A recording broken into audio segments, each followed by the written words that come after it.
Hey guys, good morning. তোমরা সবাই কেমন আছো? আশা করছি তোমরা সবাই খুব ভালো আছো। আজকে আমি পুচকুর সঙ্গে ভিডিওটাকে স্টার্ট করলাম। আজকে ওর বাবা আর আমি মিলে সকাল সকাল খেলা করছিলাম, ওকে একটু চিল আর রিল্যাক্স ফিল করাচ্ছিলাম, আর টামি টাইমও দেওয়া হচ্ছিল, কারণ একটু পরেই ওকে ম্যাক লাগাতে যাব আমরা, মানে ভ্যাকসিনেশনের ডেট আজকে 30শে জানুয়ারি। আজকে 3rd ভ্যাকসিনেশনের ডোজ, যেটা সকাল সকাল ওকে লাগাতে যাব। 9টার মধ্যে ঢুকতে বলেছে, তো আমরা রেডি হওয়ার আগে ওর সঙ্গে একটু খেলা করে নিচ্ছি। আর ওর হাসি দেখো, বাবার সঙ্গে মজা করে করে খেলছে।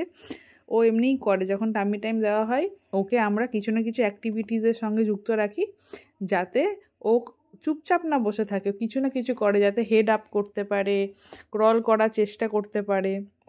তো এইগুলো টামি টাইম যারা যারা তোমরা নতুন মা হয়েছো তারাও কিন্তু টামি টাইমটা অবশ্যই করানোর চেষ্টা করো। আমি তো রোজ পারি না করাতে, তাও চেষ্টা করি যে ওকে টামি টাইমটা সারাদিনে 10 থেকে 15 মিনিট যেন টামি টাইমটা করানো যায়। টামি টাইম কিন্তু করালে অনেক কিছু ভালো হয়, যেরকম হেড আর শোল্ডারের মানে কি বলবো, শক্ত হবে, মাথা তুলতে পারবে, তারপরে ওর ডাইজেশনের প্রবলেমটা ঠিক হবে। মানে বাচ্চাদের ডাইজেশন যেহেতু সবার ভালো হয় না, ওরা যে ভমিট করে দেয়, দুধ খেয়ে দুধ তোলে, এই জিনিসগুলো করে, সেইগুলো ভালো হবে। তো টামি টাইমের অনেক উপকারিতা আছে, যেটা তো আমরা ইউটিউবে সবাই দেখতে পেয়েই যাবে। আমি যতদূর জানি সেটা তোমাদেরকে বললাম। তো চলো, কথা বলতে বলতে আমরা চলে এলাম সেই জায়গাটাতে যেখানে আমরা ওকে ভ্যাকসিনেশন দেওয়াই, মানে আমাদের দুর্গাপুরের মেন হসপিটালে। তো মেন হসপিটালে এই যে পাবলিক হেলথ ডিপার্টমেন্ট যেটা আছে বাচ্চাদের, খুবই ভালো, পরিষ্কার পরিচ্ছন্ন, খুব কম লোকজন থাকে, ভিড়ভাট্টা থাকে না। আর আমি যখনই ঢুকি তখনই ওকে, মানে কি বলবো, মানে পাশের এই খেলার জায়গাটা তোমরা দেখতে পাবে, যখন আমি বেরোবো দেখাবো। আমার ভীষণ ভালো লাগে, আমার মনে হয় দোলনা থেকে আমি নিজেই বসে যাই। তো আমার ছেলে যখন একটু বড় হবে, বুঝতে শিখবে, তখন ওকে দোলনাতে খেলাবো। ওই খেলার জায়গাটাতে, মানে পার্কের মতন ছোট্ট মতন, ওইখানে ওকে আমি খেলা করাবো। তো এখন চলো, ভ্যাকসিনেশন দেওয়া হয়ে গেছে। ভেতরে তো খুব একটা ভিডিও করতে পারি না, আর প্রচণ্ড কষ্ট হয় গাইজ এই সময়টাতে বাচ্চাদেরকে যখন ইঞ্জেকশনটা ঢোকানো হয়। আমার তো খুব কষ্ট লাগে, কিন্তু কি করব, এটা তো দেওয়াতেই হবে। আর এই দেখো, যে পার্কের কথাটা বলছিলাম, সাইডে ছোট্ট মতন আছে, ওই দোলনাও আছে। তো আমার ছেলে যখন বড় হবে তখন ওকে আমি এখানটাতে নিশ্চয়ই খেলা করাবো। তো ভ্যাকসিনেশনটা যেটা আজকে পড়লো সেটা শুধু লেফট পায়েই পড়েছে, আর দুটো মুখে দিল, মানে ড্রপস দিল। চলো, এটা হচ্ছে 3rd ডোজ ছিল, হয়ে গেছে।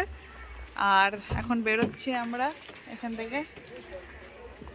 টিফিন করিনি, দেখি টিফিন করা যাবে কিছু একটা, বাড়িতে গিয়ে করবো। এখন দিদার বাড়ি যাবো। তোমরা তো সবাই জানো বাইরে বেরিয়ে একটু দিদার বাড়ি যাই, নাহলে তো বেরোতে পারি না ঘর থেকে।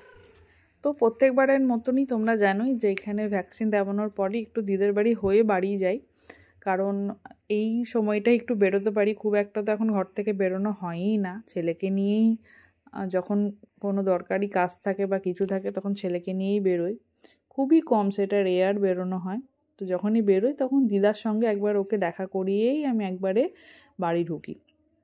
তো আজকে টিফিনটা করিনি, দেখি কি করা যায়। দিদার বাড়ি এখন যাব, তোমরা দেখতেই পাবে। আর দিদার বাড়িতে গিয়ে আমি ভিডিও শ্যুট করতে কিছুটা ভুলে গেছিলাম, জাস্ট ঢোকার সময় তোমরা দেখতে পাবে। এই যে দেখো, দিদার বাড়ি চলে এসেছি। দিদা খুশি হয়ে, দিদা জানতোই যে আমরা যাব, তো খুশি হয়ে দাঁড়িয়েছিল গেটের সামনে। আসার পর থেকে আর ভিডিও করতে পারিনি, কেননা ছেলের প্রচণ্ড শরীর খারাপ, জ্বর চলে এসছে আর প্রচণ্ড কাঁদছে।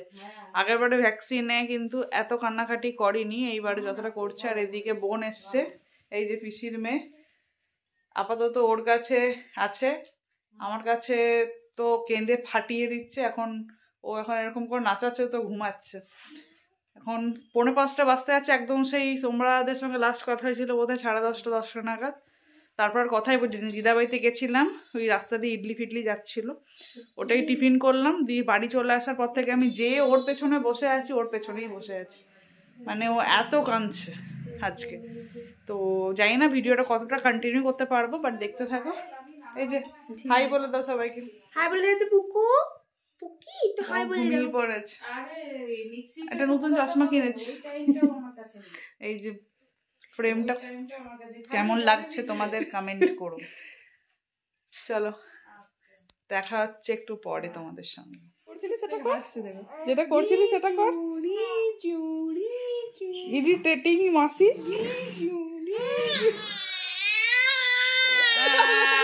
ইরিটেটিং ইরিটেটিং, ওই জন্য মোটেও কাঁদেনি ও, ঠিক আছে? ইরিটেটিং মাসি। ঢিচু ঢিচু, দাঁড়া তোর বাচ্চা হবে তাহলে আমিও করবো ঢিচু। বেতুন চলো গাইজ, ভিডিওটাকে এখানেই এন্ড করছি। Bye, tata, love you all.